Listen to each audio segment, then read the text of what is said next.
Hi everyone, welcome to Possessed Guardians. If you haven't watched our videos before, my name is Laura and this is my journey into the paranormal world, and more specifically haunted dolls and haunted objects.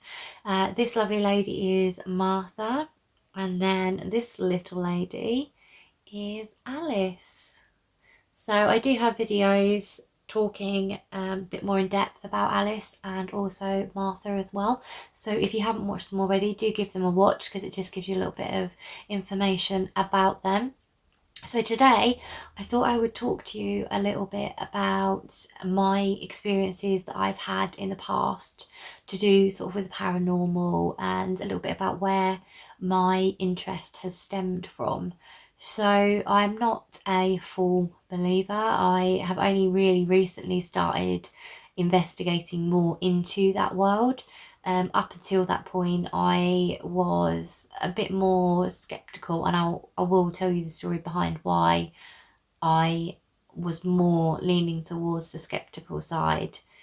Because always up until a certain point in my life, I did believe quite heavily in ghosts and spirits and things, and then at some point I stopped. And I will tell you a bit about that, but I'll just build up to it really. So I have always had quite an overactive imagination, and that's what I think I put a lot of my experiences down to. It's more that perhaps I have imagined something rather than it actually being an event. So there's probably a lot more that's happened in my life that I've not attributed to the paranormal and have somehow lost it in my mind. There's a lot in there and it just decides what it wants me to remember. Not always a lot. Yes, so my mum was super into that side of it, so like the spirits and stuff. She wasn't particularly a religious person or anything like that, but she most certainly believed in spirits and ghosts, and she did have a few encounters. I'm sure she wouldn't mind me sharing them with you guys, but this is where my I think my intuitiveness comes from her. So she did tell me a few stories which were quite interesting. So apparently her first wedding to someone, not my dad, and the night before, her granddad, I think it was her granddad, or was it her grandma? I think it was her granddad, had come and sat on her bed and told her she was making a terrible mistake and that she shouldn't go ahead with the wedding. And my mum turned around and said, well, I can't cancel it, I've invited all these people. And that is typically my mum. And you know, as crazy and free-spirited as she was, she very much was very practical as well. Like, you know, you can tell all these people to go home, she'd already invited them. So she did go ahead with the wedding, and I don't think the marriage lasted very long. I don't know too much about that side of my mum's life, but that was a story that she told me, and I thought that was super interesting. Another story that she told me was to do with, I'm not sure, I think it was my mum, one of my mum's aunts. I think I know who it was, but I don't want to say it in case I'm wrong. But so my mum and my dad had problems conceiving children, and then my mum had me. She had twins, so she had me and my brother. And during the pregnancy, my mum's aunt had a dream that my mum was going to have, or had a thought or something, but she knew my mum was going to have a little girl, and she'd bought a pink teddy, and she kept this teddy, and I think actually she bought it before she'd found out that my mum was pregnant, and then she'd kept the receipt with the teddy, and then once everything was confirmed, I think she then gave it to my mum, and my mum obviously thought that was super interesting because obviously she did end up having a girl. Another story as well, sorry, I'm just trying to think of all the things that my mom told me, and some of them, you know, when you have a conversation with someone, you sort of, you take for granted that conversation and you don't give it your full attention, or you did, but it was so long ago that your brain sort of filtered the information a little bit, and I'm trying to remember things the best way that I can. A really prominent one that sticks in my mind is that obviously my mum and my dad had trouble conceiving, and when she was pregnant with me and my brother, she had a dream, and she had a dream that she had a little blonde haired boy and a little brown haired girl, and that was me and my brother. So my brother is fair haired. When he was born, when he was a kid, he had very blonde hair, and my hair is naturally very dark brown. I know it's hard to believe with the whole beautiful colour array that it's got going on now, but yes, naturally a very, very dark brunette. So I thought that was amazing, and I think the comfort that that probably brought my mum as well is just, I think there's such a beautiful story, and I really like that story. And my mum has always been very in tune with things like that. Like a lot of her stories have come from information that's come in dreams, which I think is fantastic. I dream a lot. I have lots and lots of dreams. I dream so many times a night. I don't always remember them, or I might wake up, remember it for a second, and then I don't remember it anymore. I really need to start a dream journal actually, because apparently a lot of the ways that your spirits can communicate to you is through dreams. So that would be really interesting if I could get any sort of message through from my ladies in my dreams. But I have such random weird dreams anyway that I don't really know if I'd ever be able to figure them out. Another thing that I do actually suffer with is sleep paralysis. So depending on what you believe depends on what sleep paralysis is.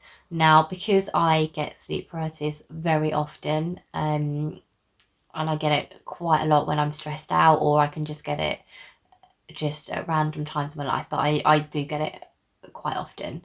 And sometimes I can get it 3-4 times a night because I'm too lazy to move, and I know I should move, but I'm like, nah, I'm tired, I want to go back to sleep. So then I'll just wake up and it's happened again, and then I'll go to sleep, and then I'll wake up, and it goes on and on until I actually get up and move.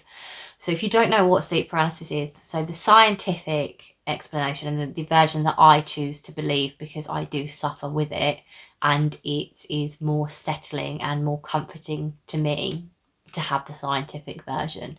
So the scientific belief behind it is that when you fall asleep, your body sort of goes into a state of paralysis, and it's so that you're not acting out your dreams. So obviously people who sleepwalk don't have this reaction go on, and that's why if they're in their dreams, they're running around, and they then will go and act it out. So I'm the opposite of a sleepwalker.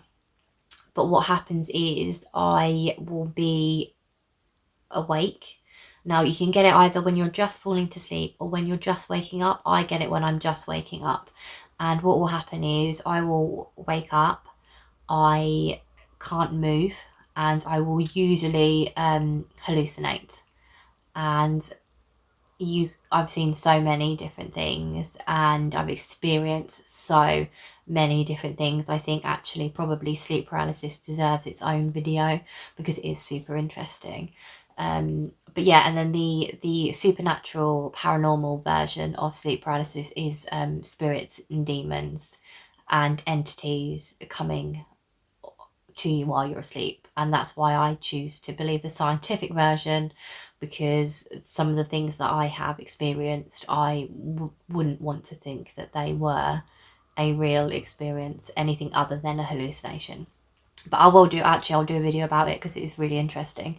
So again, that could potentially be a paranormal experience in my life, but I choose not to acknowledge it as such. So I have seen a ghost. I saw it when I was a teenager, and I was at my friend's house, and my friend's whole family and her dad had all said that their house was haunted, and that things had happened in their house that were beyond normal comprehension. So I'd grown up with my friend, and it was well known and well accepted that her house was haunted, and it wasn't really anything to be afraid of. So we were sat in the kitchen. So the way the house is set out, she has a kitchen here, a hallway, and then the stairs go down, and there's just wall here, and then it's front door. So we were sat in the kitchen, and I just minded my own business. I think we were just chatting, and at the corner of my eye, I saw a white, I would have said it was an elderly man, walked down the stairs and just into the void, the wall. So I turned to my friend and I said, Tasha, there's someone in your house. And she's like, what do you mean there's someone in my house? I said, I've just seen someone walk down your stairs. There's someone in your house. And then obviously there wasn't anyone in the house, and then I described what I'd seen, and she said, oh, that's probably the ghost. My dad often describes it the same way, and I think she didn't quite believe that I'd seen what I said, so she had at some point gone upstairs and then decided to play a prank on me and had screamed. And at that point I was so terrified that I burst into tears, and then she actually believed that I had seen what I said I had seen. So yeah, that's my ghost experience. And then I did stop believing, and the reason that I stopped believing was because my mum believed in ghosts, and then my mum passed away, and my whole after she had passed, I wouldn't sleep, and I wouldn't sleep because my theory at that time was that if ghosts existed, she would find a way to come to me, and she would visit me, and she didn't. And so in my head, obviously it was a very upsetting time for me, and it's still quite upsetting now, even though it's been 3 years, 4, 3, I'm not sure. I've got no concept of time. It still feels like it was yesterday. But yeah, so because she never came to me, I stopped believing, and I shut myself off completely to that world. And I decided, no, like if ghosts existed, she would have come, and she didn't. So I chose not to believe in ghosts anymore. And it's only really been the last sort of 6 months, I would say, where I've started really opening myself up to that side of me again. And I think it was always a little bit painful before, because it was such a connection to my mum, because it was a lot of what she thought and she believed in. And yeah, it was just a little bit too painful for me to go there. But the last 6 months, I have restarted my interest in the paranormal, and that's how I got my beautiful ladies as well. So yeah, that is pretty much my paranormal history, and there is probably more, but I don't want to go on forever, because I'd probably putting you to sleep with the sound of my voice. But yeah, I just thought I'd do a little bit of a video and just talk to you a bit about my paranormal experiences. And if you are interested, then I will do a video solely on sleep paralysis and talk you through some of the experiences that I have had with that. It is scary. So yeah, do decide if that is something that you want me to delve more into. And if it is, give me a comment below. Also, if you saw, like I always say, if you see something weird in these videos, please let me know in the comment section.